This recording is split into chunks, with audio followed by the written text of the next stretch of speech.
datang bersimpu di hadapan tatamu, memandang wajahmu, mengagumi kebesaranmu. Terdengar nyanyian malaikat berseru, sujud menyembahmu, berikan pujian, hormat, kemuliaan.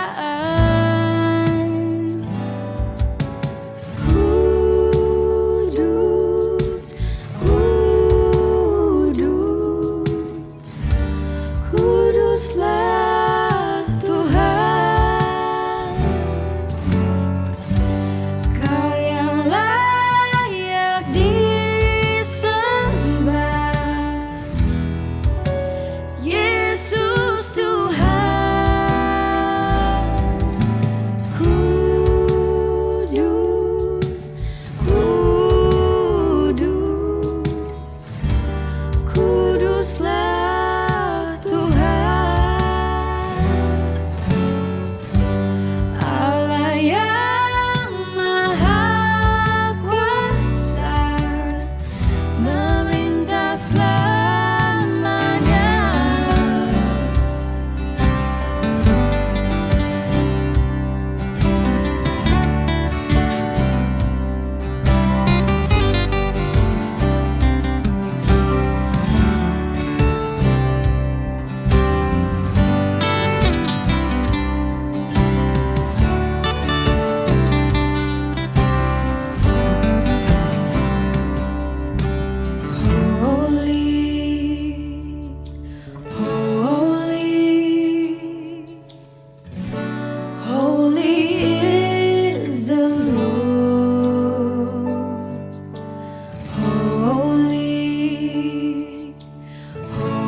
Kuduslah Tuhan, Kau yang layak disembah, Yesus Tuhan. Kudus, kudus, kuduslah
hatiku dengan hadirmu.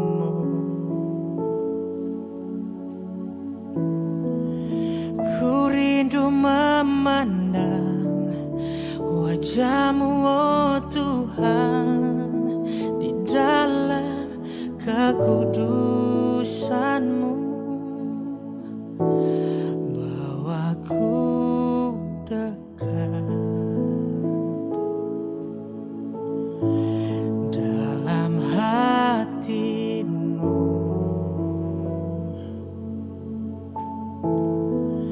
Ku rindu mendengar suara-Mu, oh Tuhan, di tempat kudus-Mu sekarang.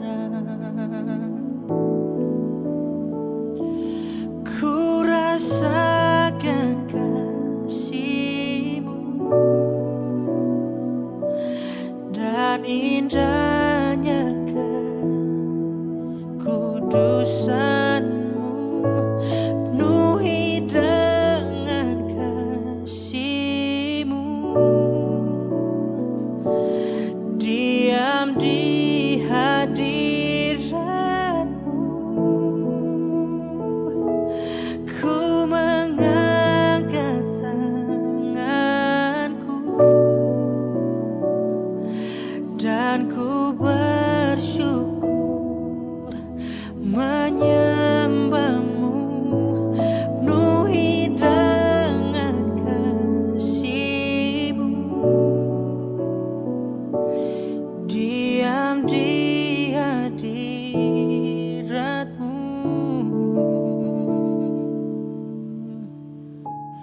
Bawaku dekat dalam hati-Mu.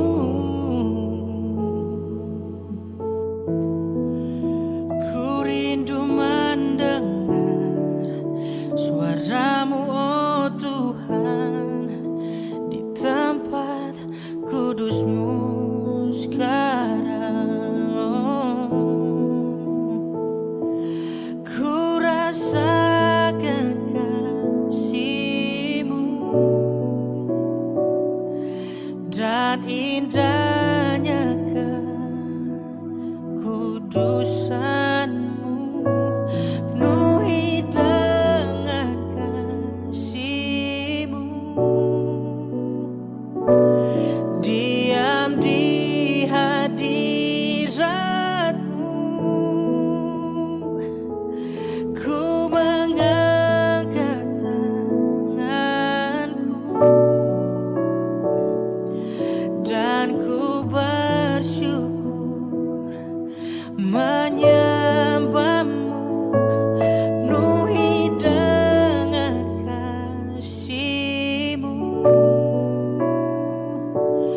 diam di hadirat-Mu. Oh, oh. Ku rasakan kasih-Mu dan indahnya kekudusan-Mu, penuhi dengan kasih-Mu, diam di hadirat-Mu. Ku mengangkat tanganku dan ku bersyukur menyembah-Mu, penuhi dengan kasih-Mu,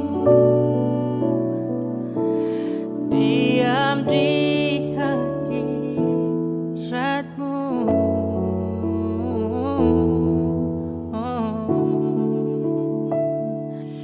Diam di hadirat-Mu.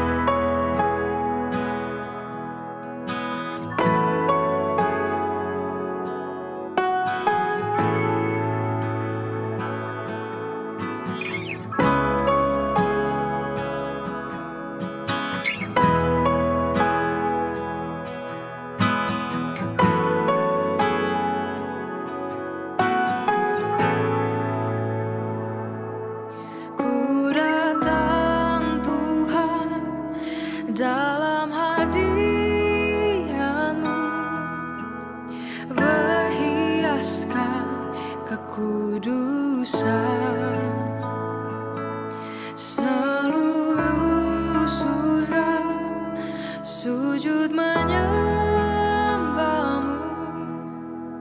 Ku tersungkur dan berseru.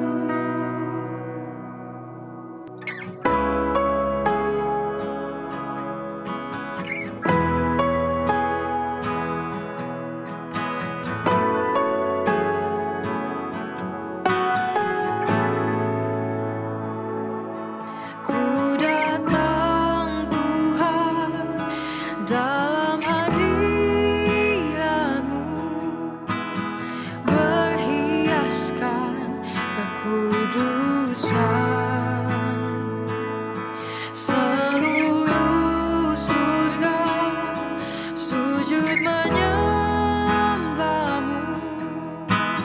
Ku tersungkur dan berseru. Kudus, kuduslah, kuduslah Tuhan, Allah semesta. Shalom Jemaat Gereja Kristen Jakarta. Gereja memberikan layanan ibadah online bagi jemaat. Lalu apa saja ya yang harus dipersiapkan? Pilihlah jam ibadahmu dan ikuti tepat waktu. Jangan sampai terlambat ya. Berpakaian rapi dan sopan, seperti kondisi jemaat akan pergi ke gereja. Siapkan Alkitab dan alat tulismu ya. Duduklah dengan posisi yang baik agar tetap fokus. Hindari untuk berbaring ataupun sambil melakukan kegiatan lain di rumah. Berdoalah secara pribadi untuk mempersiapkan hati kita mengikuti ibadah ya. Berpartisipasilah aktif dalam beribadah, seperti ajakan untuk berdiri atau duduk, menyanyikan pujian, dan mendengarkan firman Tuhan dengan tetap fokus. Persembahan dapat jemaat berikan melalui transfer ke rekening gereja lokal masing-masing ya. Ikutilah ibadah online sampai selesai. Mohon bimbingan orang tua untuk dapat mengajak anak merenungkan firman melalui ibadah online sekolah minggu.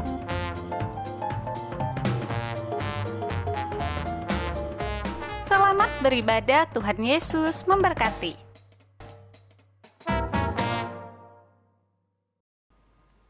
Shalom, Bapak, Ibu, dan saudara-saudara sekalian. Salam kasih di dalam Tuhan Yesus Kristus. Senang sekali hari ini kita bisa berjumpa kembali di dalam ibadah minggu ini. Satu hal yang perlu kita ingat bahwa hanya di dalam kemurahan Tuhanlah kita ada. Kami mengucapkan selamat datang kepada saudara-saudara yang baru pertama kali bergabung di dalam channel kami ini. Jika Anda belum memiliki tempat ibadah yang tetap, mari bisa bergabung bersama-sama dengan kami dengan mengunjungi gereja-gereja GKJ yang terdekat di tempat di mana Anda tinggal. Kami juga menghimbau kepada segenap jemaat GKJ yang masih beribadah secara online agar dapat mengikuti ibadah onsite di gereja-gereja Anda sekalian jika keadaan memungkinkan.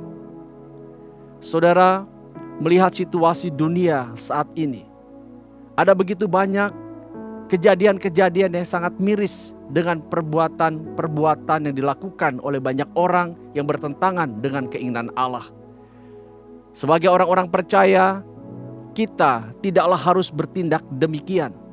Kita harus menjalani hidup seturut dengan kebenaran firman Tuhan, karena ada tertulis, "Kuduslah kamu sebab aku kudus."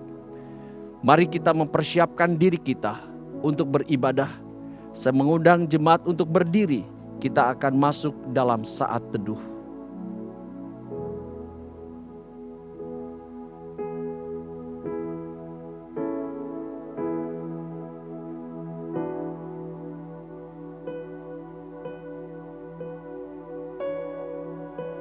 Mari ibadah ini kita awali dengan pengakuan bahwa pertolongan kita datangnya dari Tuhan yang menciptakan langit dan bumi, yang tidak pernah meninggalkan perbuatan tangannya. Kiranya turun atas kita kasih karunia, rahmat, dan damai sejahtera dari Allah Bapa, Allah Anak, dan Allah Roh Kudus.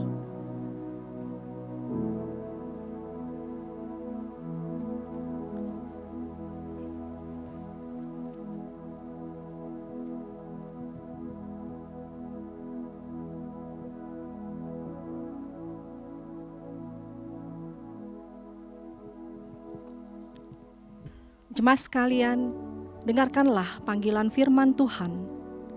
Berilah kepada Tuhan kemuliaan namanya, bawalah persembahan dan masuklah ke pelatarannya. Sujudlah menyembah kepada Tuhan dengan berhiaskan kekudusan. Gemetarlah di hadapannya, hai segenap bumi. Jemaat dipersilakan duduk. Aku hendak mengagungkan Engkau ya Allahku, ya Rajaku, dan aku hendak memuji namamu seterusnya dan selama-lamanya. Sungguh besarlah Tuhan dan sangat terpuji, dan kebesarannya tidak terduga. Semarak kemuliaanmu yang agung dan perbuatan-perbuatanmu yang ajaib akan kunyanyikan. Kami mau memuji akan kebesaranmu Tuhan.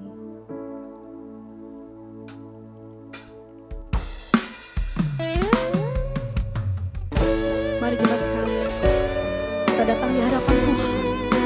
Kita membawa hati dan hidup kita di hadapan. Kita menyatakan dengan sungguh kemuliaan.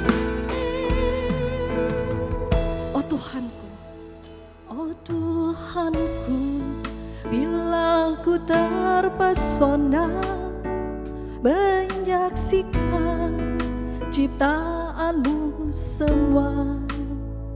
Ku saksikan bintang guru angkasa, tanda kebesaranmu di dunia. Katakan bersama-sama, memuji kebesaranmu, ajaib Tuhan, ajaib Tuhan. Kami mau memuji kebesaranmu Tuhan. Kebesaranmu, ajaib Tuhan, ajaib Tuhan. Oh Lord, you are my God. When I'm in awesome wonder about you, thanks God, I love you so much. Oh Lord, my God, when I'm in awesome wonder, consider all the worlds thy hand has made. I see the stars, I hear the rolling thunder, thy power throughout the universe displays. Then sings my soul, my Savior God, to thee. How great thou art, how great thou art. You are my God, I so wonder about you. My soul, my Savior God, to thee. How great thou art, how great thou art. Sings my soul, my Savior God, to thee. How great thou art, how great thou art. Then sings my soul, my Savior God, to thee. How great thou art, how great thou art, how great thou art, how great thou art, how great thou art, how great thou art. Saudara sekalian, mari kita berdiri. Kita mau tinggikan, kita mau memuji Tuhan. I sing praises to your name, oh Lord. Bersama-sama kita mau nyatakan segala kemuliaan dan pujian hanya bagi Dia Tuhan, sekarang dan sampai selama-lamanya. I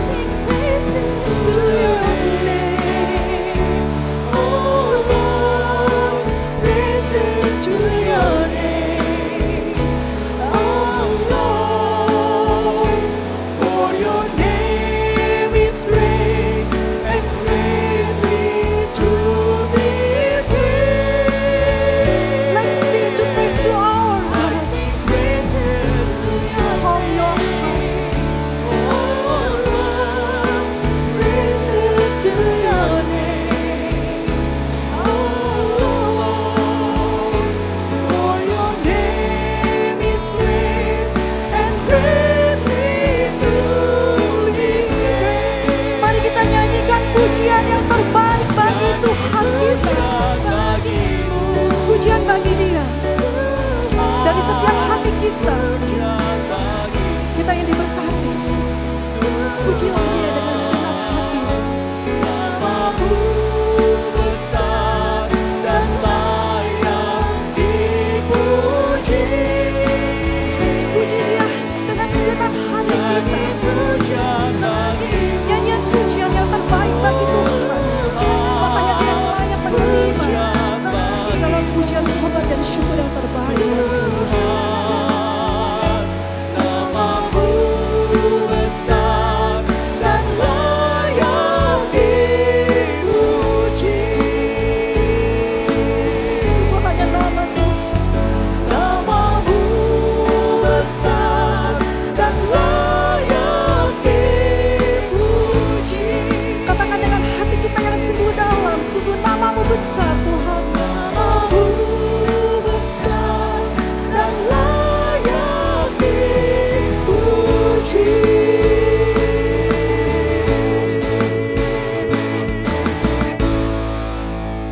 Mari jemaat sekalian kita bawa hidup kita di hadapan Tuhan. Kita syukur yang terbaik kepadanya. Betapa Dia begitu memelihara hidup kita. Dari hari ke hari, dari waktu ke waktu sampai titik ini. Ketika kita harus melewati badai kehidupan yang tidak mudah. Tetapi biar kita boleh melihat betapa baiknya Tuhan. Mari kita bersyukur jemaat sekalian. Tuhan Allah Bapa kami yang di surga. Ini kami di hadapan-Mu Tuhan. Dengan segala hidup kami bawa di hadapan-Mu. Sungguh kami bersyukur Tuhan. Ketika ada di tempat ini bersama-sama kami boleh beribadah. Tuhan, kami boleh melihat segala kebaikan-Mu dalam hidup kami. Apakah masih ada alasan Tuhan kepada setiap kami untuk tidak bersyukur untuk segala kebaikan Tuhan dari setiap kami pribadi lepas pribadi. Terima kasih Tuhan, kiranya kami boleh berkenan dan layak di hadapan-Mu. Demi nama Tuhan Yesus kami berdoa. Amin. Mari kita datang dengan hati yang jujur, hati yang terbuka di hadapan Tuhan. Bahwa sungguh tidak ada yang tersembunyi di hadapannya. Kita katakan, Tuhan ampuni segala kesalahanku. Engkau melayakkan aku. Pulihkan aku Tuhan. Ketika mulut bibir ini menyanyi dan memuji nama-Mu, itu boleh berkenan kepadamu dan menyenangkan hati Tuhan. Selidikilah kami Tuhan pagi ini. Dan dengan berani kami mengakui segala dosa dan kesalahan kami. Ya Tuhan, mungkin kami bisa menyembunyikan semua itu di hadapan setiap orang. Kami terlihat baik, terlihat suci dan benar. Tapi Tuhan pagi ini, kami datang dengan segala kesalahan dan dosa kami yang tidak menyenangkan hati Tuhan. Selidikilah kami Tuhan, sehingga kami boleh bersama-sama dengan mulut bibir yang sama. Kami boleh diperkenankan Tuhan untuk memuji dan memuliakan nama-Mu pagi ini. Ini kami Tuhan, kami bersyukur dan menyerahkannya ke dalam tangan-Mu hidup kami. Demi nama Tuhan Yesus, amin. Bagi setiap kita yang dengan sungguh mengakui dosanya, firman Tuhan berkata, sebab aku akan menaruh belas kasihan terhadap kesalahan mereka dan tidak lagi mengingat dosa-dosa mereka. Percayalah kepada Tuhan dengan segenap hatimu dan janganlah bersandar kepada pengertianmu sendiri. Akuilah Dia di dalam segala lakumu, maka Ia akan meluruskan jalanmu. Jemaat dipersilakan duduk. Ya Tuhan, ini kami di hadapan-Mu. Tidak ada yang tersembunyi. Dengarkanlah setiap doa dan permohonan kami Tuhan. Kami mau menyerahkan ibadah ini ke dalam tangan-Mu. Tuhan yang pimpin. Supaya semuanya boleh berjalan dengan baik. Nama Tuhan yang ditinggikan dan dipermuliakan. Tuhan, Kau yang menguduskan semuanya. Setiap kami yang boleh melayani. Setiap hamba-Mu yang akan menyampaikan firman Tuhan. Kau bungkus dia dalam kuasa darah-Mu Tuhan.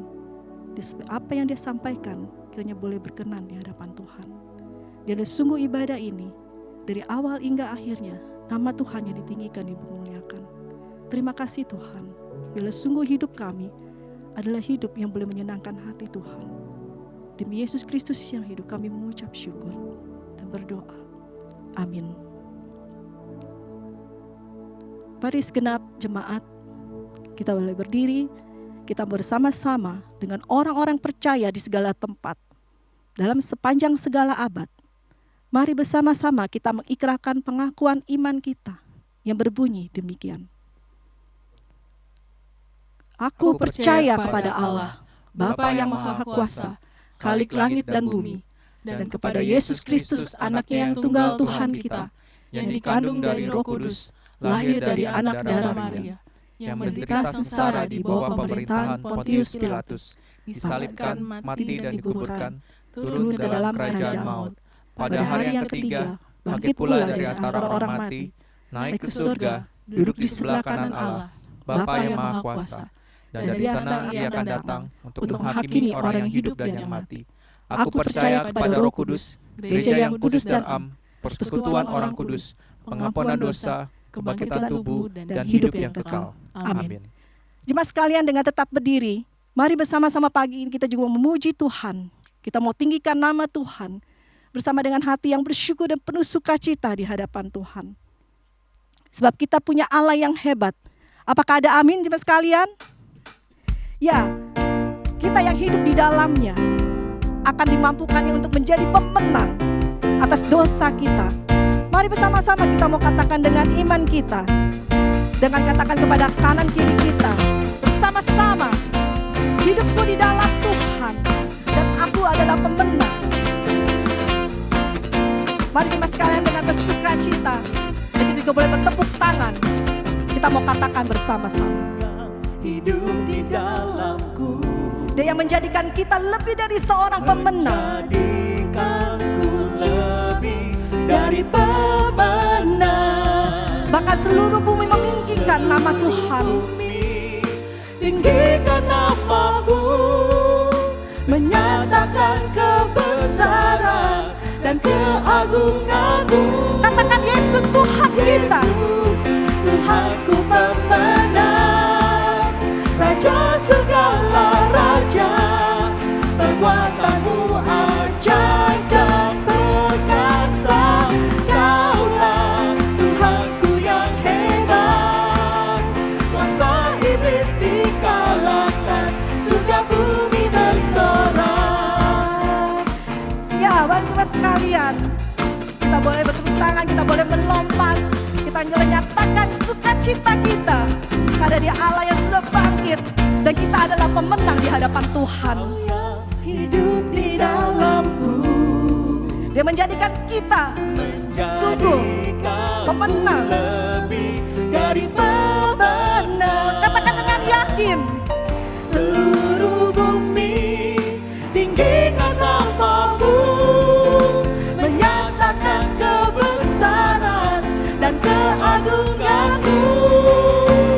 Yesus Tuhanku pemenang, Dia Raja segala raja.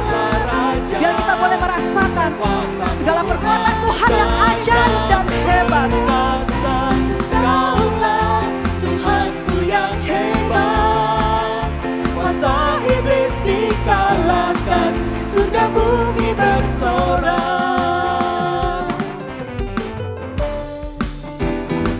Mari bersama-sama jemaat sekalian, kita bersyukur, kita nyatakan sukacita kita, kita jadikan pujian di dalam hati kita. Sungguh Dia Allah yang hebat, Dia Allah yang besar. Maka seluruh bumi meninggikan nama Tuhan, mengagungkan akan segala kebesaran dan keagungannya. Seluruh bumi tinggikan nama-Mu, menyatakan kebesaran dan keagungan-Mu. Katakan sama-sama, Yesus Tuhanku pemenang, Raja segala raja, perbuatan-Mu ajaib dan perkasa. Kaulah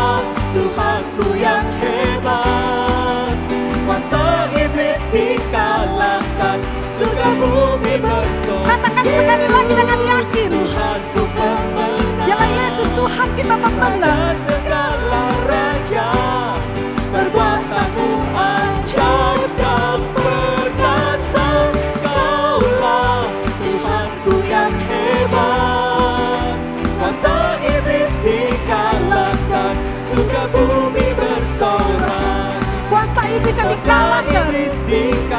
Dengan yakin kita mau katakan, sekali lagi kuasa iblis yang dikalahkan. Kuasa iblis dikalahkan, surga bumi bersorak. ya haleluya.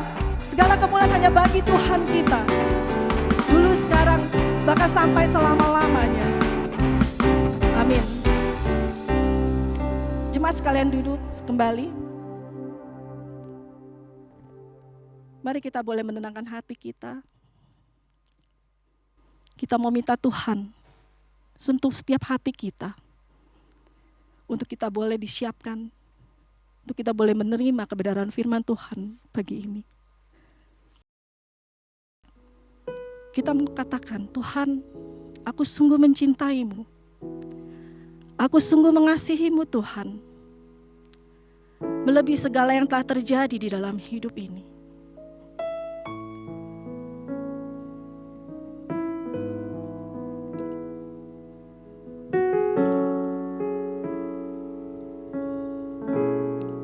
Betapa aku mencintai.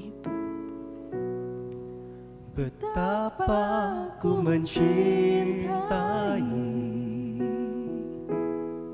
segala yang telah terjadi. Tak pernah sendiri jalani hidup ini, selalu menyertai. Sungguh Tuhan, betapa aku menyadari di dalam hidupku ini. Terima kasih Tuhan. Di dalam hidupku ini, Atas segala rancangan yang terbaik di dalam hidupku. Kau selalu memberi rancangan terbaik oleh karena kasih. Bapa, sentuh hati kami Tuhan. Bapa, sentuh hatiku, ubah hidupku menjadi yang baru, bagai emas yang murni. Kau membentuk bejana hatiku. Bapa, ajarku mengerti sebuah kasih yang begitu tulus Sebuah yang mengalir dalam kasih hidup kami. yang selalu memberi, bagai air mengalir yang tiada pernah berhenti.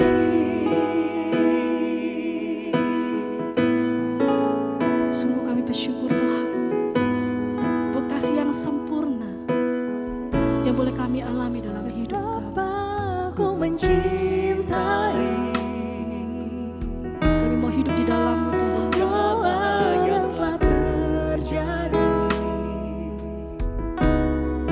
Tak pernah sendiri jalani hidup ini, selalu menyertai. Katakan dengan sungguh, betapa aku menyadari di dalamnya hidupku ini Aku menyadari semua karena anugerah-Mu Tuhan. di dalam hidupku ini,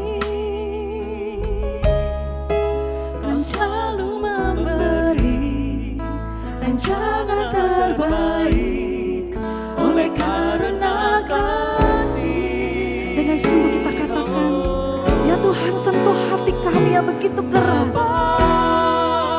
Sentuh hatiku, Ubah hidup kami Tuhan, ubah hidupku agar kami boleh berkenan di hadapan jadi yang baru, bagai emas yang murni. Kau membentuk bejana hatiku. Bapa.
Shalom Bapak Ibu Saudara yang dikasihi Tuhan, dimanapun saudara berada, dan kita bersyukur hari ini kita bisa beribadah bersama-sama.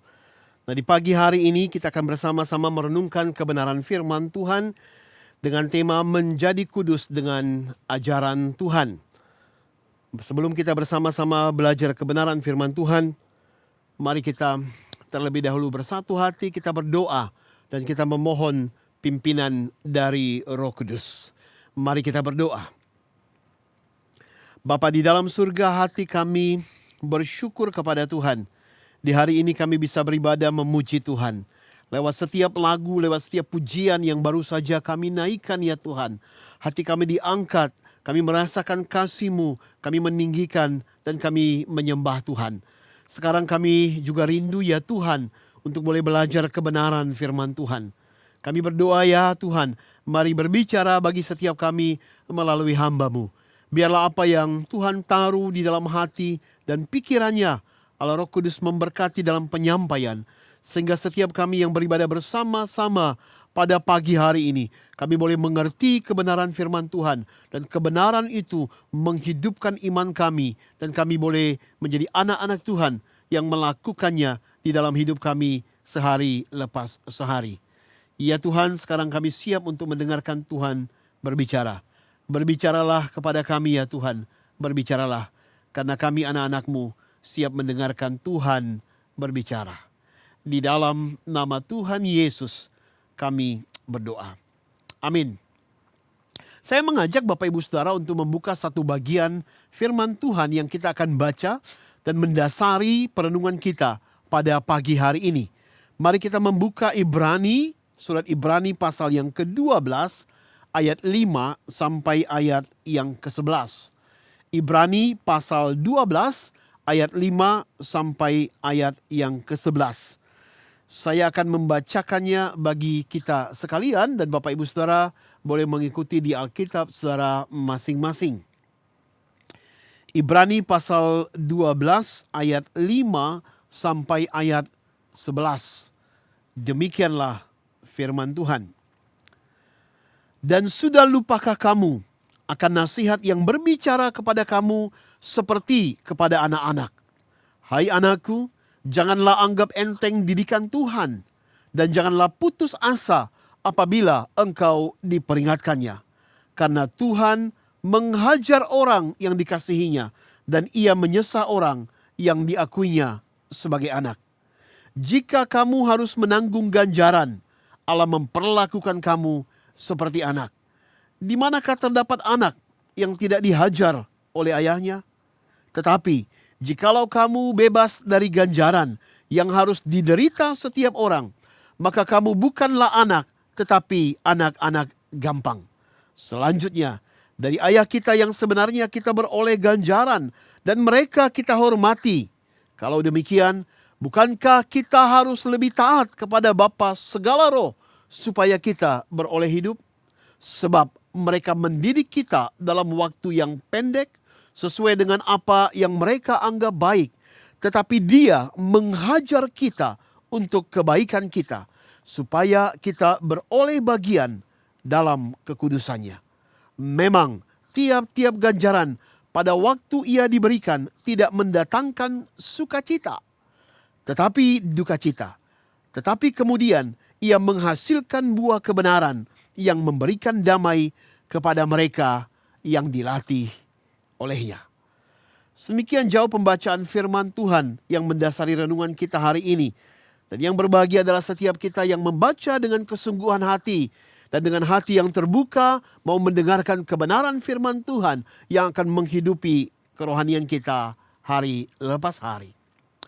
Bapak Ibu Saudara yang dikasihi oleh Tuhan Yesus, ada seorang atlet pelari maraton dari Kenya bernama Eliud Kipchoge. Eliud Kipchoge, Bapak Ibu Saudara, di usianya yang ke-34 tahun, tidak muda lagi Bapak Ibu Saudara, di Olimpiade Tokyo 2020 yang lalu berhasil meraih medali emas di lomba lari maraton. Dan ini adalah emas yang kedua Bapak Ibu Saudara yang diraihnya setelah Olimpiade yang sebelumnya.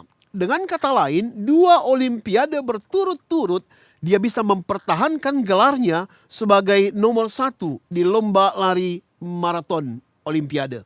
Bapak Ibu Saudara, setelah berlari 10 kilometer, ia berhasil memisahkan diri dari kelompok para pelari yang lain. Dan 30 kilometer lebih sisanya, dia berlari seorang diri di depan. Sampai akhirnya berhasil menyelesaikan jarak 42,2 kilometer itu dalam catatan waktu yang sangat baik sekali. 2 jam, 8 menit, dan 36 detik. Bapak Ibu Saudara, ketika dia berhasil meraih medali itu, di akhir dari perlombaan itu, Bapak Ibu Saudara, ketika diwawancarai, Eliud berkata demikian. Hari ini saya bisa mewujudkan mimpi olimpiadeku. Saya selalu berkata bahwa olahraga itu seperti hidup. Kadang kita menang dan kadang kita kalah. Namun hari ini, ketika saya berhasil menang, dan bisa berkata bahwa saya mampu mempertahankan medali Olimpiade, saya tahu saya berhasil menang atas tantangan dan kesulitan yang saya hadapi. Bapak Ibu Saudara, bukan cuma memedangkan medali emas di Olimpiade Tokyo, sebenarnya rekor lari di lomba lari maraton ini pun sebenarnya dipegang oleh Eliud itu sendiri, Bapak Ibu Saudara. Di dalam World Marathon Majors di Berlin, Jerman, dia meraih catatan waktu terbaik yang belum pernah terpecahkan sampai hari ini. Dia menyelesaikan lomba lari maraton itu dengan rekor 2 jam, 1 menit, 39 detik. Hanya lebih 1 menit 39 detik dari 2 jam, Bapak Ibu Saudara. Dan itu sebuah rekor yang luar biasa.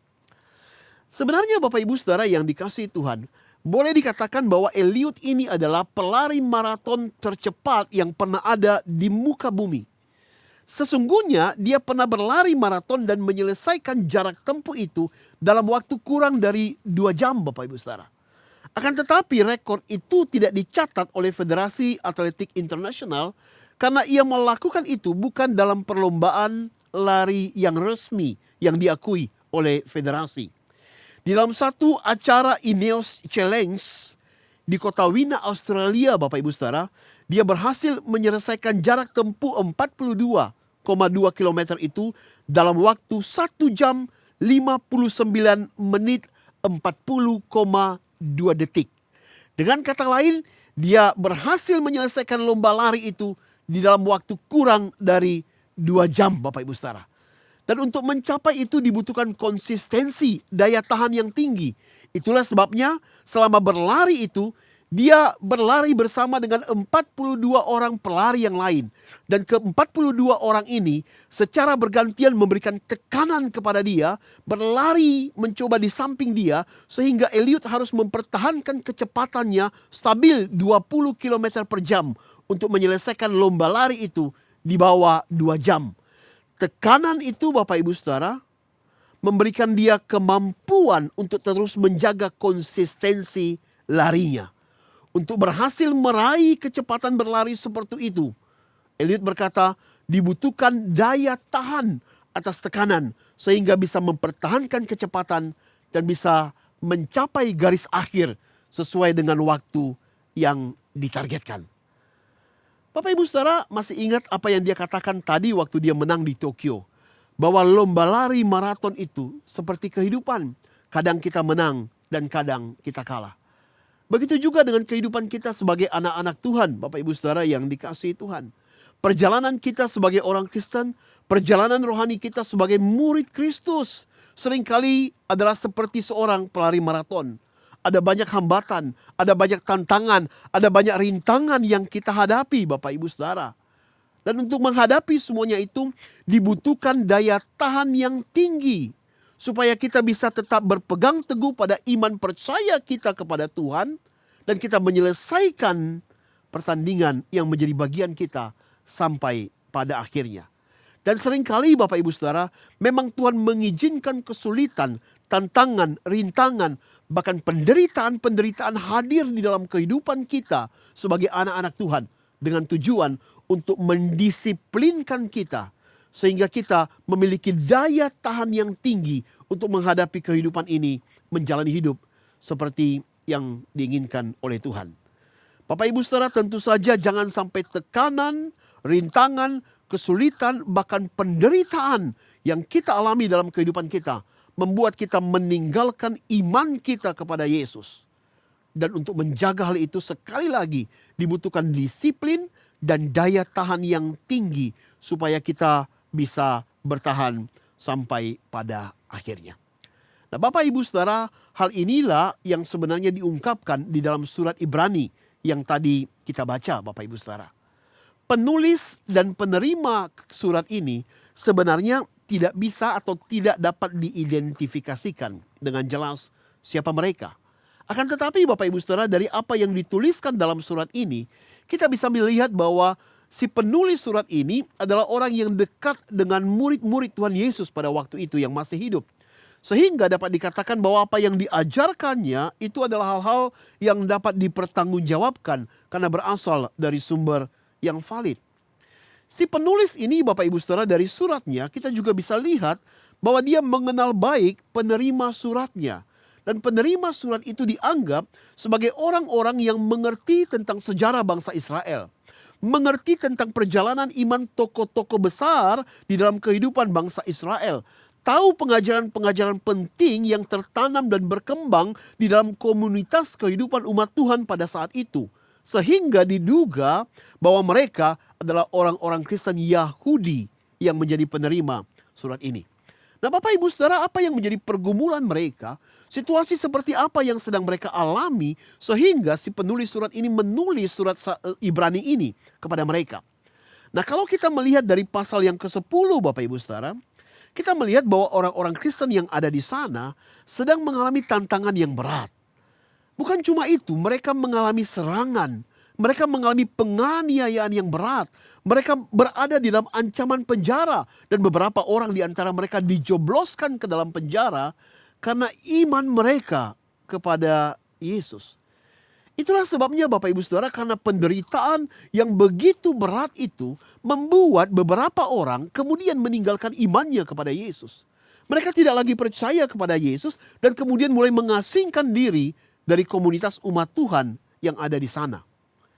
Karena itulah kemudian penulis surat ini ketika menuliskan surat ini ada dua tujuan yang ingin disampaikan.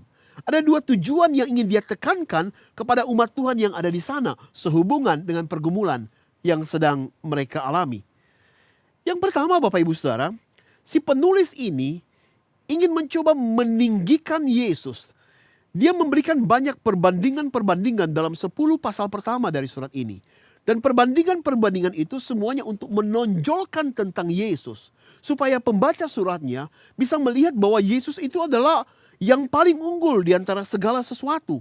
Sehingga ketika mereka memilih untuk tetap percaya kepadanya, itu adalah pilihan yang benar, bukan pilihan yang keliru. Karena dia unggul dan dia yang utama di antara siapapun dan apapun. Nah, Bapak Ibu Saudara yang dikasihi Tuhan, di dalam bagian ini si penulis menonjolkan bahwa Yesus itu adalah sinar kemuliaan Allah. Kita sebagai orang percaya umat Tuhan pada waktu itu belum pernah dan tidak bisa melihat Allah. Tetapi ketika mereka mengingat tentang Yesus yang pernah hadir bersama dengan mereka, mereka melihat kemuliaan Allah itu yang dinyatakan di tengah-tengah kehidupan manusia. Ketika mereka melihat kemuliaan Allah, tentu saja Bapak Ibu Saudara ada sikap hormat yang dituntut dari hal itu. Yang kedua Bapak Ibu Saudara, di sini sang penulis ini ingin menggambarkan bahwa Yesus itu adalah gambar Allah yang kelihatan, yang nyata di tengah-tengah umatnya. Dan ketika orang-orang percaya pada masa itu percaya kepada Yesus, hidup dalam ajaran Yesus, maka itu akan membuat mereka mengenal tentang Allah dengan semua sifatnya, karakternya. Mereka bisa merasakan Allah yang peduli, Allah yang mengasihi, Allah yang menopang, Allah yang melindungi, dan Allah yang memelihara umatnya.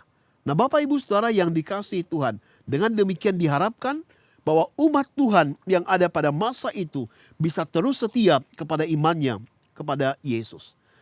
Yang kedua Bapak Ibu Saudara, si penulis surat ini juga ingin menantang orang-orang Kristen pada masa itu.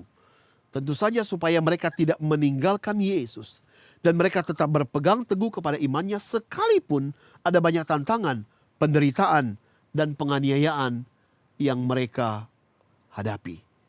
Bapak Ibu Saudara, untuk mencapai kedua hal itu, meninggikan Yesus yang utama dan tetap setia kepada iman kepada Yesus, dibutuhkan sekali lagi konsistensi, dibutuhkan sekali lagi daya tahan yang tinggi di tengah-tengah segala kehidupan yang tidak mudah pada masa itu. Nah, Bapak Ibu Saudara, bagaimana dengan kehidupan kita umat Kristen pada masa sekarang ini? Mungkin sebagian besar dari kita tidak menghadapi tantangan, kesulitan dan penganiayaan seperti apa yang dialami oleh umat Tuhan pada masa itu.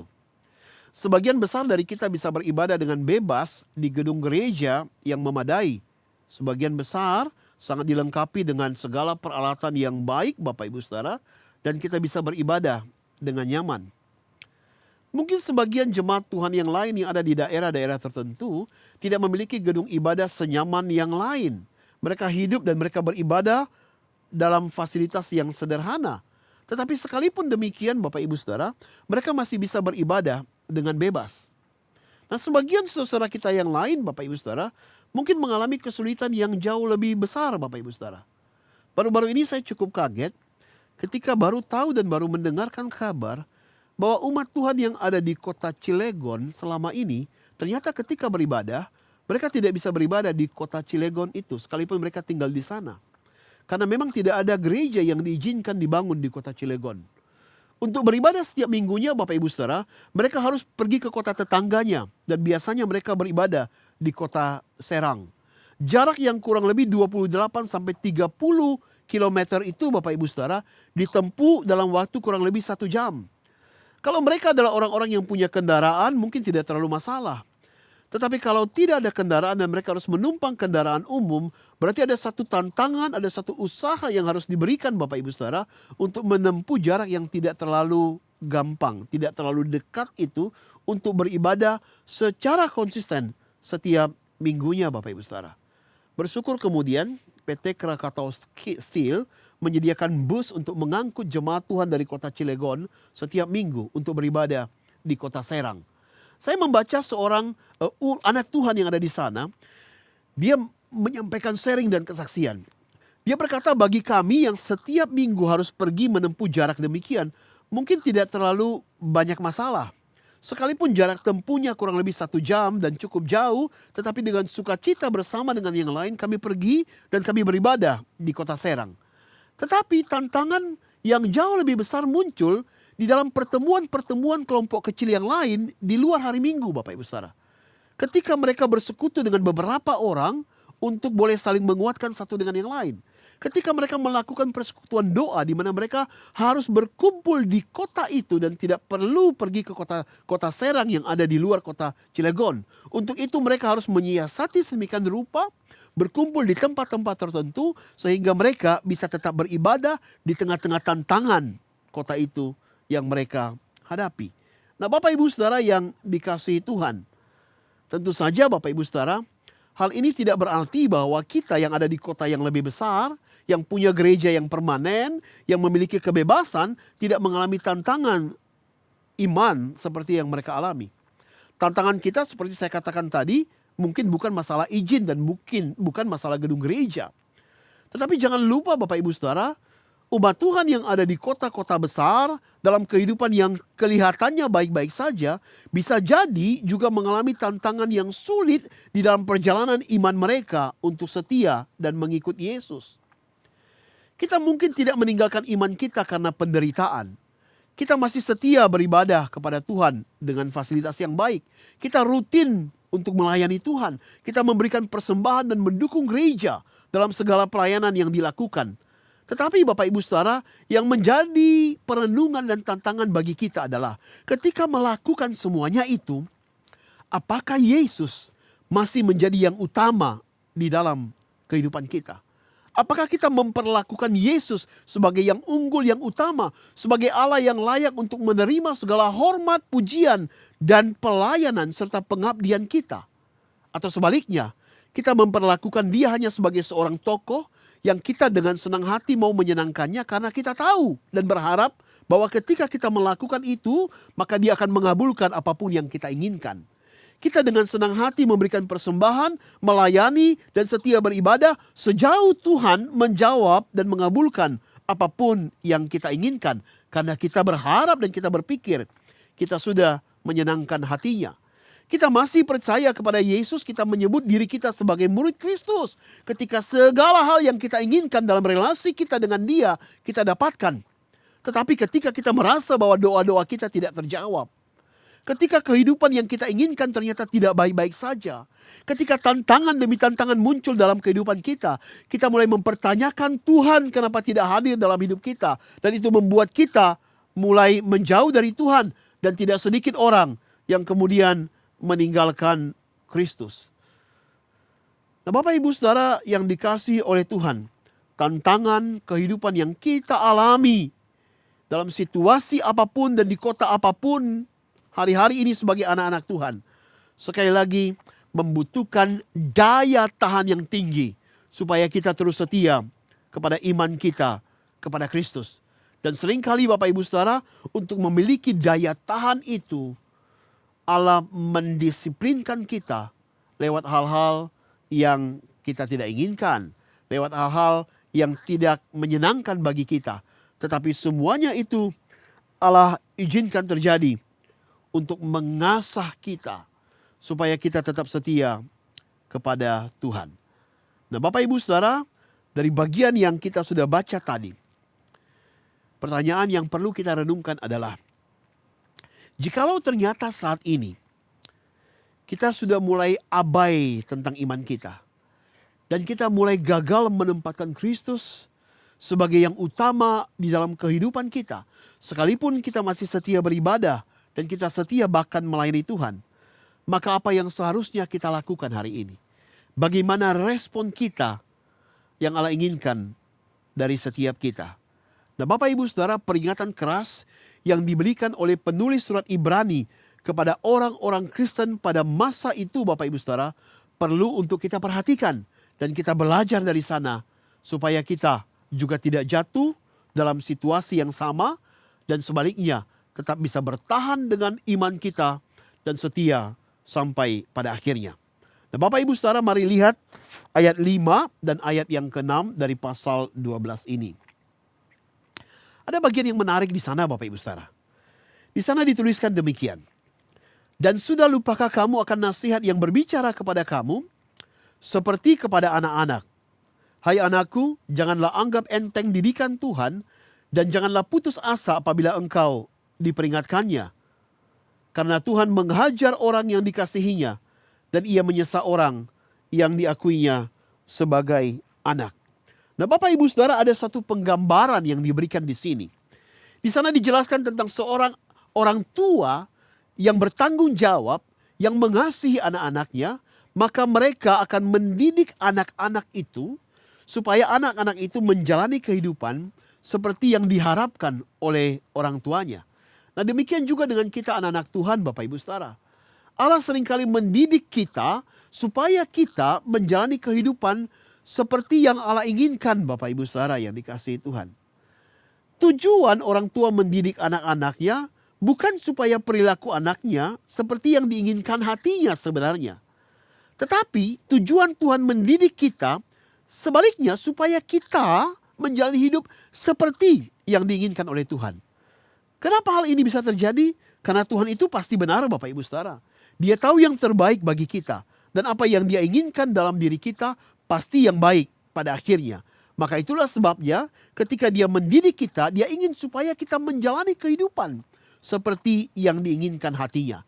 Dan ketika kita menjalani kehidupan yang seperti itu, maka kita menyenangkan hati Tuhan dan kita memuliakan nama Tuhan. Nah, Bapak Ibu Saudara yang dikasihi oleh Tuhan, pertanyaannya bagaimana cara Tuhan mendidik kita? Kalau kita melihat ayat ini, ayat 5 dan ayat 6, ada beberapa kata kerja yang digunakan dalam versi terjemahan bahasa Indonesia, Bapak Ibu Saudara. Dan kelihatan sepertinya kata-kata itu mengalami gradasi yang lebih tinggi atau sedikit lebih dalam, lebih berat. Di sana dikatakan Tuhan mendidik anak-anak yang dikasihinya, didikan Tuhan. Kemudian jangan putus asa apabila Tuhan memperingatkan. Tuhan mendidik, kemudian Tuhan memperingatkan, lalu kemudian karena Tuhan menghajar orang yang dikasihinya. Bukan cuma mendidik, memperingatkan, tetapi juga Tuhan menghajar. Bahkan lebih lanjut dikatakan, Tuhan menyesah orang yang diakuinya sebagai anak. Kalau kita melihat ini Bapak Ibu Saudara, sepertinya ada urutan yang semakin maju, semakin berat Bapak Ibu Saudara. Tetapi kalau kita melihat versi beberapa terjemahan bahasa yang lain dan versi bahasa aslinya, sebenarnya kedua ayat ini menyimpulkan satu hal. Bahwa supaya kita memiliki daya tahan yang tinggi dan tetap setia kepada Tuhan di dalam perjalanan kita sebagai anak-anak Tuhan, Tuhan seringkali mendisiplinkan kehidupan kita. Nah, itu inti dari ayat 5 dan 6 ini. Ketika Tuhan mendisiplinkan kehidupan kita sebagai anak-anaknya, itu sama seperti orang tua kita yang mendisiplinkan kita supaya kita berlaku dengan benar. Dan semuanya itu dilakukan Bapak Ibu Saudara karena mereka mengasihi kita. Demikian juga dengan Allah. Ketika Dia mendisiplinkan kehidupan kita, tujuannya bukan untuk menyakiti kita, tetapi supaya kita boleh hidup sesuai dengan apa yang Tuhan inginkan. Nah, bagaimana caranya Allah mendisiplinkan kita dalam mendidik kita supaya kita tetap setia kepada Tuhan? Yang pertama Bapak Ibu Saudara, Allah mengajar kita dengan firman-Nya. Lewat firman yang disampaikannya kepada kita. Lewat kebenaran-kebenaran firman Tuhan yang kita baca di dalam Alkitab kita. Semuanya itu mengajar kita bagaimana seharusnya kita menjalani kehidupan kita sebagai anak-anak Tuhan. Bagaimana kita berperilaku di dalam kehidupan ini supaya hidup kita sesuai dengan apa yang Allah inginkan. Bagaimana caranya kita merespon setiap situasi yang terjadi supaya respon kita tetap menunjukkan bahwa kita adalah anak-anak Allah yang hidup berdasarkan kebenaran firman Tuhan. Bapak Ibu Saudara, di dalam 2 Timotius pasal 3 ayat yang ke-16. Firman Tuhan berkata demikian. Segala tulisan yang diilhamkan Allah memang bermanfaat untuk mengajar, untuk menyatakan kesalahan, untuk memperbaiki kelakuan, dan untuk mendidik orang dalam kebenaran. Sewaktu kita berinteraksi, kita merenungkan firman Tuhan, dan kita membiarkan firman Tuhan itu hidup di dalam diri kita, maka firman Tuhan itu mengajar kita bagaimana seharusnya kita menjalani hidup. Sewaktu kita melakukan yang salah, sewaktu kita keliru Bapak Ibu Saudara, firman Tuhan itu menyatakan kesalahan. Bahwa apa yang kita lakukan, respon kita, sikap kita keliru. Sehingga kita sadar bahwa kita sedang tidak melakukan apa yang Allah inginkan. Dan tidak hanya sampai di sana. Dikatakan bahwa firman Tuhan itu juga menuntun kita supaya kita bisa memperbaiki kesalahan kita. Bukan cuma tahu bahwa kita salah, tetapi kita tahu bagaimana memperbaikinya dan melakukan yang benar. Sehingga pada akhirnya kita dididik supaya hidup kita di dalam kebenaran. Nah Bapak Ibu Saudara, ketika kita belajar kebenaran firman Tuhan hari ini, ketika saudara membaca Alkitab, ketika saudara bersaat teduh, semuanya itu adalah proses di mana Allah sedang mengajar kita bagaimana menjalani hidup sebagai anak-anak Tuhan. Nah masalahnya Bapak Ibu Saudara, di tengah situasi, di tengah pergumulan hidup, di tengah tantangan bahkan pencobaan yang sering kali kita hadapi, kadang-kadang Bapak Ibu Saudara, kita masih saja melakukan hal-hal yang tidak sesuai dengan kebenaran firman Tuhan.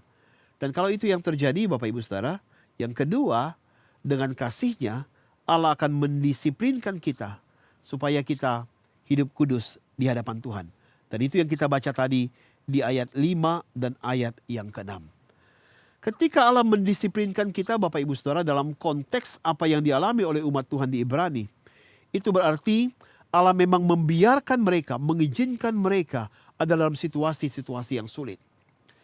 Di dalam bagian ini kita bisa memahami bahwa tantangan, penderitaan, aniaya, bahkan penjara yang dialami oleh umat Tuhan pada masa lalu itu adalah didikan dari Tuhan yang Allah berikan bagi mereka supaya mereka bertumbuh dalam daya tahan, supaya mereka terus setia ketika mereka memandang kepada Kristus yang unggul dan terus mengutamakan Dia di dalam kehidupan mereka, sehingga sekalipun ada tantangan, mereka tetap setia dan tidak meninggalkan imannya kepada Tuhan.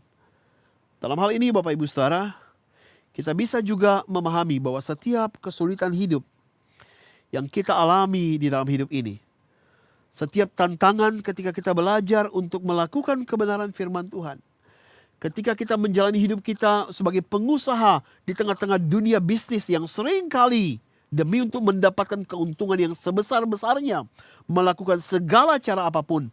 Tetapi sebagai anak-anak Tuhan kita ingin berbisnis dengan jujur. Tidak mudah, banyak tantangannya.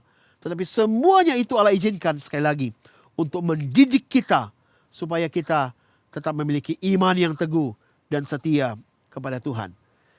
Dan itu juga berarti Bapak Ibu Saudara bisa terjadi bahwa penderitaan-penderitaan fisik, sakit penyakit yang tidak kunjung sembuh adalah bagian dari proses Tuhan yang juga diizinkan terjadi di dalam hidup kita.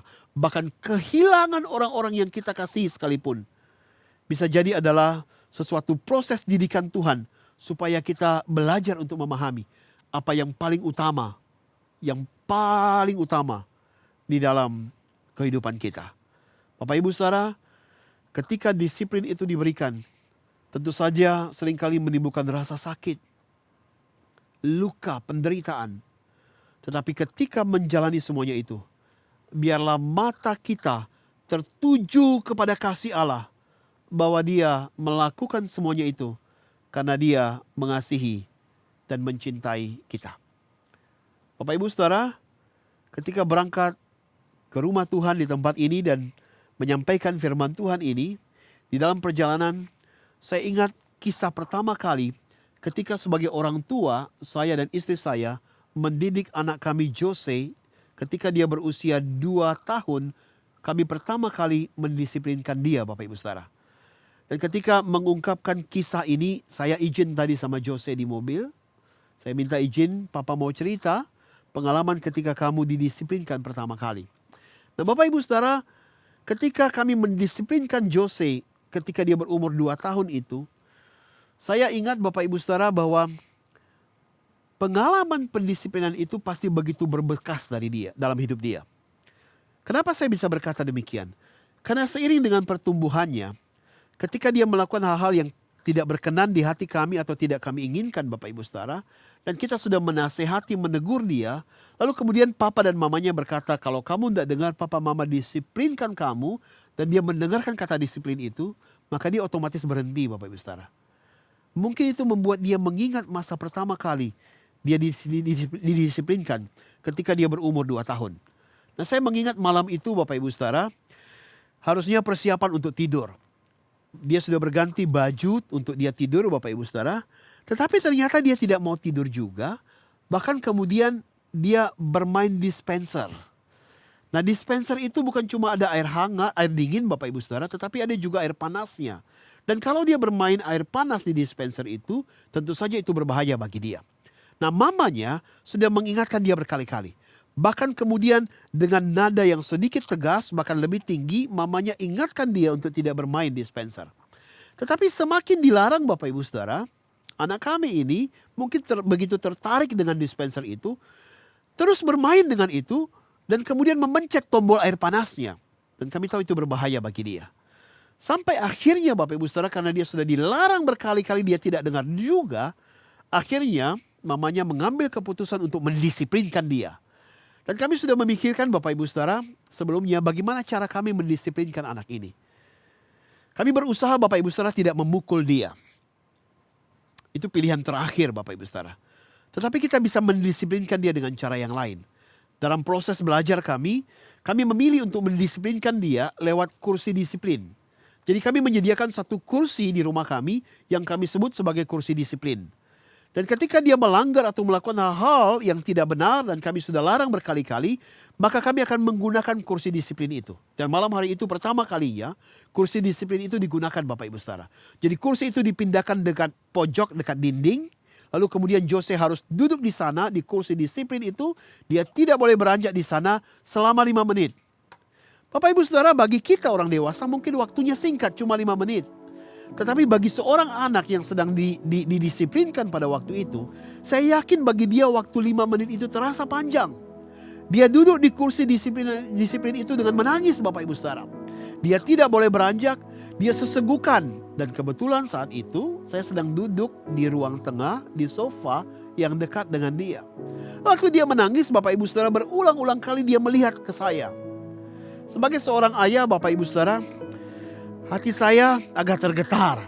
Melihat dia menangis sesegukan seperti itu, saya ingin sekali datang dan memeluk dia. Tetapi saya ingat komitmen saya bersama dengan istri. Kalau kami sedang mendisiplin anak seperti itu, maka kami harus merelakan dia. Karena itu baik untuk dia. Jadi saya menahan diri, Bapak Ibu Saudara. Saya berusaha untuk tidak melihat dia walaupun berkali-kali dia mencoba menangis dan menarik perhatian saya. Tetapi saya membiarkan waktu yang 5 menit itu yang rasanya cukup panjang sampai dia menyelesaikan disiplinnya. Bapak Ibu Saudara, setelah 5 menit itu akhirnya berlalu, mamanya datang kepada dia dan kemudian menjelaskan kenapa hari itu dia disiplin. Kenapa hari itu dia harus duduk di kursi disiplin itu untuk pertama kalinya. Karena dia melakukan hal-hal yang sudah dilarang sebelumnya. Dan hari itu dia harus tahu kesalahannya. Dan setelah itu Bapak Ibu Saudara, dia berjanji untuk tidak mengulangnya lagi. Dan lalu kemudian mamanya memeluk dia. Saya yang sudah dari tadi menahan diri Bapak Ibu Saudara sampai proses pendisiplinan itu selesai. Dan ketika selesai, saya datang kepada dia, saya memeluk dia. Saya mengatakan, papa mama mengasihi dan mencintaimu. Tetapi papa dan mama harus mendisiplin kamu. Karena apa yang kamu lakukan itu salah dan berbahaya bagimu. Bapak Ibu Saudara, sekalipun dia menangis, sekalipun itu pengalaman yang tidak enak bagi dia dan dia akan ingat terus sepanjang hidupnya. Tetapi kami harus tega melakukan itu. Demi untuk dia, demi untuk kebaikan dia.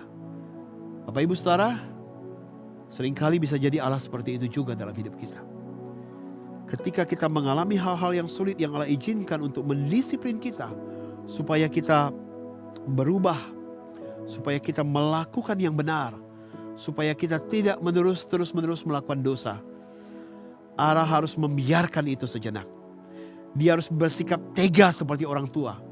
Karena dia tahu itu baik untuk kita. Sesaat kita dibiarkan dalam kesulitan dan penderitaan. Tetapi kalau kita tahu hati Bapa yang mengasihi dan mencintai kita, yang disiplinkan kita dengan penuh kasih, kita akan rela bertahan ada di dalamnya. Dan ketika menyelesaikan itu, membiarkan satu perubahan terjadi dalam hidup kita. Supaya hidup kita jauh lebih berkenan kepada Tuhan. Sekali lagi Bapak Ibu Saudara, ketika Allah mendisiplinkan kita, penulis Ibrani memberikan peringatan kepada kita. Yang pertama, jangan sampai kita menganggap enteng disiplin dari Tuhan. Dan yang kedua, ketika Tuhan mendisiplinkan kita, jangan kita putus asa dan merasa Tuhan tidak peduli. Tuhan meninggalkan dan dia tidak mengasihi kita. Sekali lagi, dia melihat kita. Dia tahu apa yang kita alami. Tapi dia izinkan itu terjadi karena kasihnya untuk kita. Karena dia ingin kita bertumbuh, kita berubah, dan kita terus setia kepada Tuhan. Kalau hari-hari ini saudara sedang menghadapi tantangan dalam iman saudara, mengalami kesulitan dalam menjalani hidup sebagai anak-anak Tuhan, di tengah kehidupan keluarga, relasi sosial, di dalam kehidupan pekerjaan saudara, ingatlah bahwa semuanya itu Tuhan izinkan. Karena dia mencintai saudara, karena dia sedang membentuk kehidupan saudara, karena dia sedang mendidik saudara, supaya hidup saya dan saudara menjadi hidup yang berkenan di hati Tuhan dan menyenangkan hati Tuhan. Oleh sebab itu jangan menyerah. Terus setia, terus bertahan sampai pada akhirnya. Seorang pelari maraton yang kelelahan dan akhirnya berhenti di tengah jalan tidak akan pernah meraih medali. Dia harus menjaga larinya sampai pada akhirnya demi medali yang menanti dia. Demikian juga dengan setiap kita. Ketika kita setia sampai pada akhirnya, kita akan mengalami berkat-berkat Tuhan dan mahkota kehidupan menanti setiap kita. Kiranya Tuhan meneguhkan dan menguatkan saudara dan menghibur saudara yang sedang ada dalam pergumulan kesulitan ini, bahwa Allah mengizinkan semuanya itu karena Dia mengasihi kita. Amin. Mari kita tunduk kepala dan kita berdoa. Bapa di dalam surga, kami mengakui tidak mudah. Ketika kami menghadapi situasi-situasi yang sulit dalam kehidupan kami. Ketika kami mengalami tantangan dan penderitaan. Dan kami memandang dan melihat itu sebagai proses didikan Tuhan, pendisiplinan dari Tuhan yang Kau sedang izinkan terjadi dalam hidup kami. Kadang-kadang kami ingin menyerah. Kadang-kadang kami merasa tidak lagi sanggup untuk bertahan. Tetapi biarlah kebenaran firman Tuhan hari ini mengingatkan setiap kami bahwa Engkau tetap bersama dengan kami. Engkau mengasihi kami dan Engkau sedang memproses hidup kami. Teguhkan setiap kami ya Tuhan, sehingga kami boleh terus bertahan dan setia sampai pada akhirnya. Berkati umat-Mu dimanapun mereka berada, dan biarlah kehidupan mereka boleh terus menyenangkan hati Tuhan dan memuliakan nama Tuhan. Ini doa kami ya Tuhan. Di dalam nama Tuhan Yesus kami berdoa. Amin. Tuhan memberkati saudara.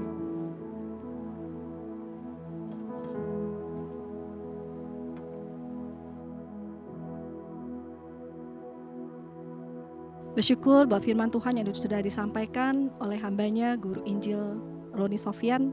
Terima kasih. Biarlah kita boleh sungguh menjadi pelaku firman Tuhan. Terkadang Allah menghajar kita untuk melatih kita bagaimana kita menjadi murid Kristus sehingga kita beroleh bagian di dalam kekudusannya.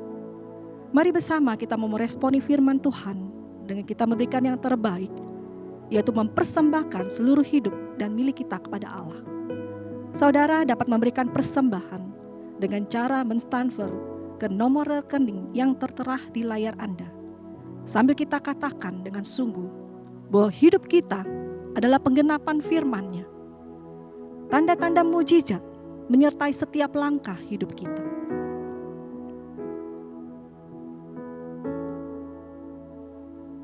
Hidupku menggenapi firman-Mu.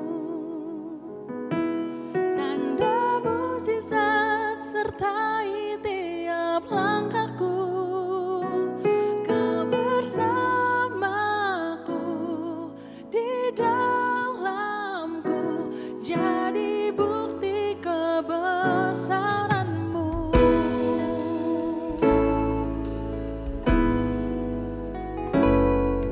Tuhan, Kau sempurna dalam rencana-Mu dan karya-Mu. Ku serahkan hidupku, murnikan dengan Roh-Mu. Tuhan, Kau sungguh sempurna dalam hidup kami. Tuhan, Kau sempurna dalam rencana-Mu dan karya-Mu. Ku serahkan hidupku, murnikan dengan Roh-Mu. Hidupku menggenapi firman-Mu. Tanda mukjizat sertai tiap langkahku. Kau bersamaku di dalamku, jadi bukti kebesaran-Mu.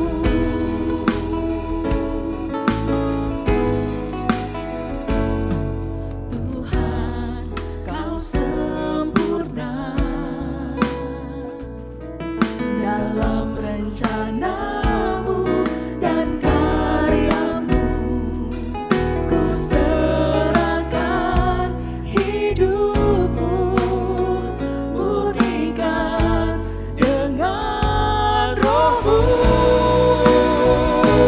Hidupku menggenapi firman-Mu. Tanda mukjizat sertai tiap langkahku.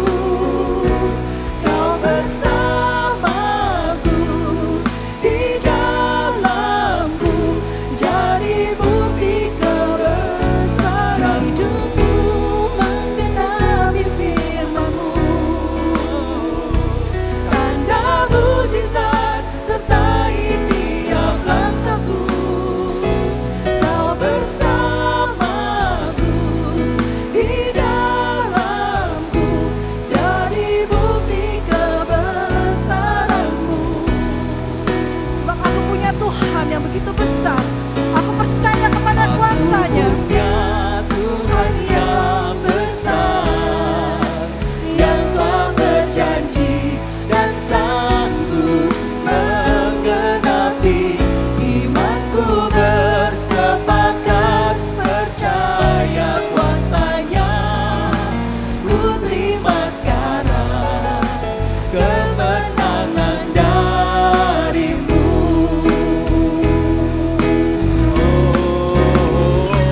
Sekali lagi kami datang kepadamu ya Tuhan, sumber daripada segala pengasihan. Engkau sudah memberkati kami di dalam seluruh kehidupan ini. Dan kalau hari ini kami belajar untuk mengembalikan sebagian dari apa yang kami punya yang berasal dari Allah, biarlah ajar kami untuk semakin taat memberi yang terbaik. Tuhan, hamba berdoa buat semua jemaat dalam seluruh pekerjaan mereka, di tengah-tengah kehidupan keluarga mereka, di tengah-tengah usaha mereka, sekalipun dalam situasi-situasi yang sulit, Engkau ada di sana, Engkau menjaga dan memberkati mereka.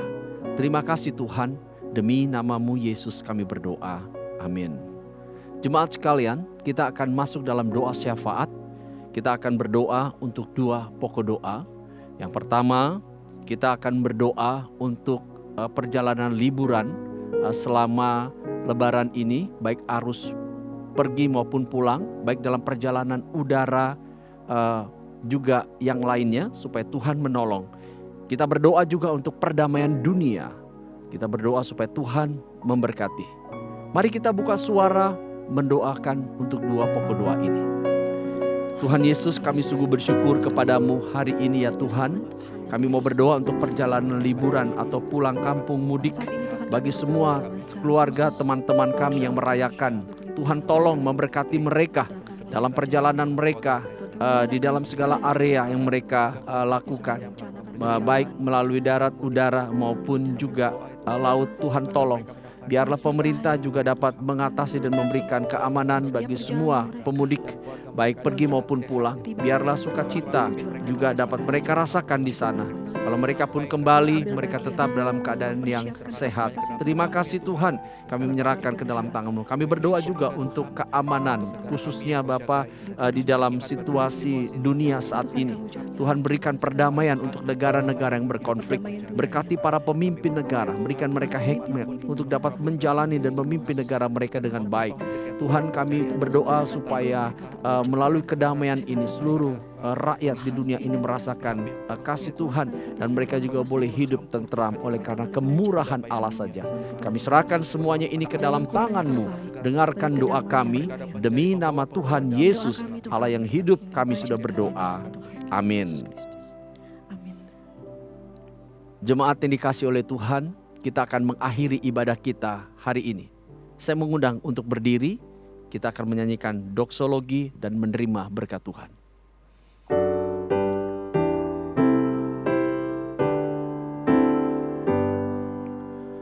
Puji Allah Bapa Putra, puji Allah Roh Kudus, ketiganya yang esa, pohon selamat sumber berkat.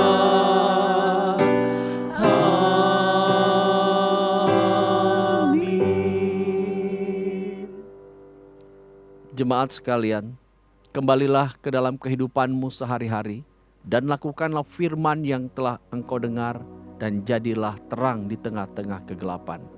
Terimalah berkat Tuhan. Tuhan mengasihi engkau dan melindungi engkau. Tuhan menyinari engkau dengan wajah-Nya dan memberikan kasih karunia. Tuhan menghadapkan wajah-Nya kepadamu dan memberikan engkau damai sejahtera. Di dalam persekutuan dengan Allah Roh Kudus, Ia terus memimpin kehidupan kita mulai hari ini sampai Maranatha, Tuhan datang kedua kali. Amin. Amin. Amin.